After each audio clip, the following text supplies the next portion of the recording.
আসিফ নজরুল সাহেব, আপনাকে শ্রদ্ধা করি। আমরা জানতে চাই ভারতের পররাষ্ট্র সচিব সেনাপ্রধানের সাথে কি আলোচনা করতে এসেছিল। মিস্টার মোদি ভারতের প্রধানমন্ত্রী, সে গত পরশুদিন বলেছে 1971-এর মহান মুক্তিযুদ্ধ ভারত করে দিয়েছে। আমি সবাইকে সাক্ষী রেখে বলছি, 71 সালে মোদি প্রধানমন্ত্রী ছিল না, সে ছিল একজন চা বিক্রেতা।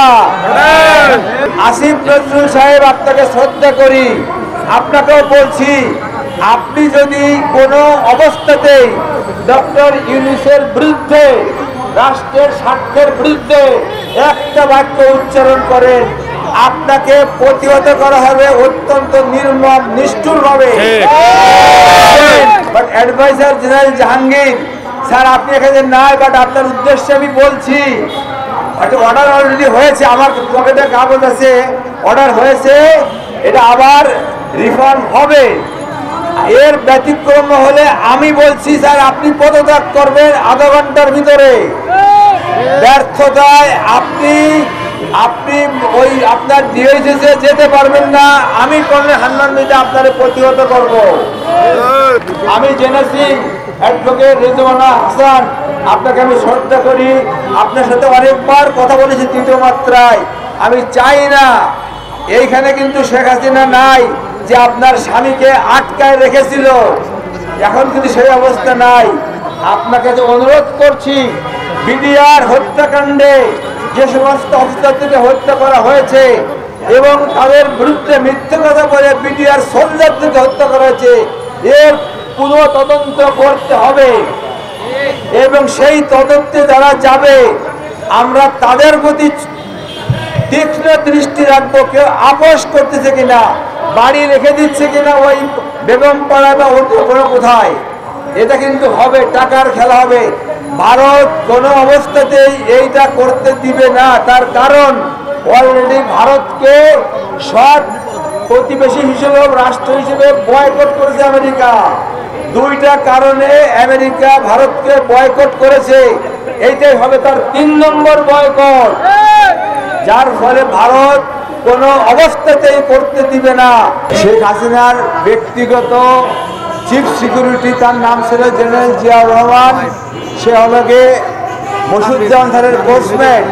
মৃত্যুর আগে সে বলে গেছে শেখ হাসিনা বিডিআর হত্যাকাণ্ড ঘটিয়েছে। আমি হলফ করে বলছি এই কথাটা, নাম্বার 1। নাম্বার 2, বিডিআর বাইসেন্টিনিয়াল গেট থেকে সুধা সদনের দূরত্ব মাত্র 300 গজ। শেখ হাসিনা সেই বাসায় থাকতো। 2 দিন আগে সে চলে গেল যমুনায়, কারণ প্ল্যান ছিল যে হত্যাকাণ্ড হবে, কিন্তু যদি কোনো কারণে বিডিআরের ছেলেরা বিট্রে করে তাহলে সেই গুলি লাগবে সুধা সদনে, তাই সে চলে গেছিল যমুনাতে। নাম্বার 2। নাম্বার 3, মিস্টার মোদি ভারতের প্রধানমন্ত্রী, সে গত পরশুদিন বলেছে 1971-এর মহান মুক্তিযুদ্ধ ভারত করে দিয়েছে। আমি সবাইকে সাক্ষী রেখে বলছি, 71 সালে মোদি প্রধানমন্ত্রী ছিল না, সে ছিল একজন চা বিক্রেতা। তখনকার দিনের ইতিহাস বলতে হলে আমাদেরকে আনতে হবে জওহরলাল নেহরুর মেয়ে শ্রীমতী ইন্দিরা গান্ধীকে। সে বলতে পারবে hour interest, their interest coincide together. আমাদের স্বার্থ, ভারতের স্বার্থ মিলে আমরা পাকিস্তানের বিরুদ্ধে যুদ্ধ করেছিলাম। অতএব মোদি ভুল এবং মিথ্যে কথা বলেছে। গত পরশুদিন আমি জেনেছি ভারতের সেনাবাহিনী প্রধানের অফিস থেকে 16 ডিসেম্বরের ওই লিফলেটটা নামাই ফেলেছে। লোকে বলে কেন নামাইছে, কারণ একটা ওরা নতুন একটা ম্যাপ করেছে, যে ম্যাপে বাংলাদেশকে তারা ওদের সঙ্গে সংযুক্ত করেছে। এইটার আমরা গুরুত্ব দিতে চাচ্ছি না। ভারতের থেকে পররাষ্ট্র সচিব বাংলাদেশে এসেছিল, পররাষ্ট্র সচিব দেখা করবে পররাষ্ট্র সচিবের সঙ্গে, অ্যাডভাইস দেখা করতে পারবে চিফ অ্যাডভাইজারের সঙ্গে। He had no business to meet the chief of army staff. আমরা জানতে চাই ভারতের পররাষ্ট্র সচিব সেনাপ্রধানের সাথে কি আলোচনা করতে এসেছিল। এইটা it will not be allowed to happen. But আমি আবার বলছি, 144 কোটি দেশের মানুষের নেতৃত্ব দিচ্ছে একজন চা বিক্রেতা, আর 18 কোটি মানুষের নেতৃত্ব দিচ্ছে ডক্টর ইউনূস, এ নোবেল লরিয়েট। আপনারা সবাই দেখছেন পৃথিবীতে কত লোক তাকে কিভাবে সম্মান করে। এক হাত দিয়ে বিল ক্লিনটন ধরে রাখছে, আর এক হাত দিয়ে জনগণকে সে বুঝিয়েছে।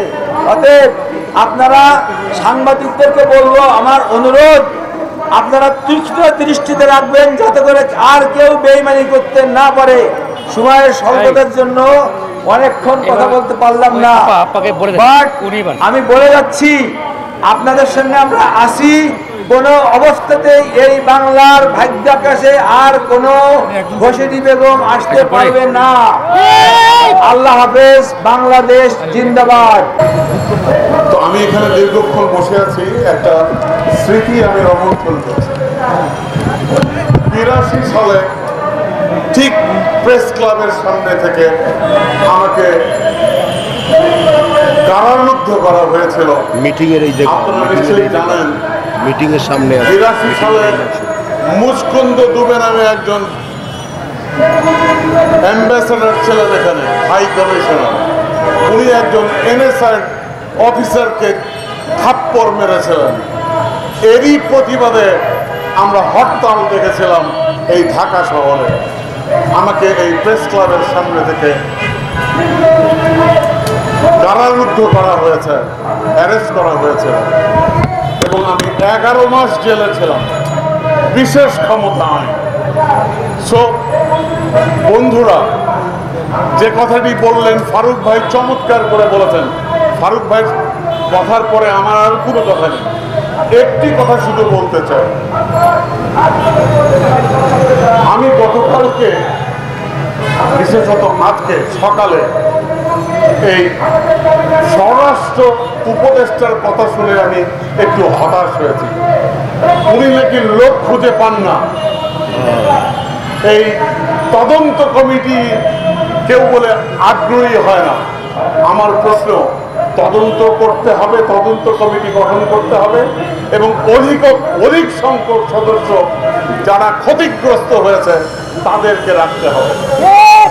এবং সেই সঙ্গে আরেকটি কথা বলতে চাই, বন্ধুরা, ভারত পরিকল্পিতভাবে এই হত্যাকাণ্ড সংঘটিত করেছে, এবং এই ভারত কোন অবস্থাতেই বাংলাদেশের বন্ধু রাষ্ট্র না, শত্রু রাষ্ট্র।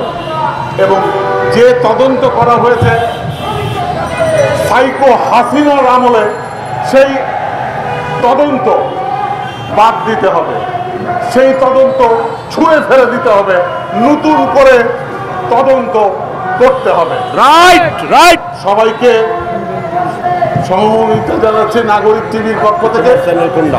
আমি টিটো, সামনে দাও, সামনে দাও। ভালো থাকবেন।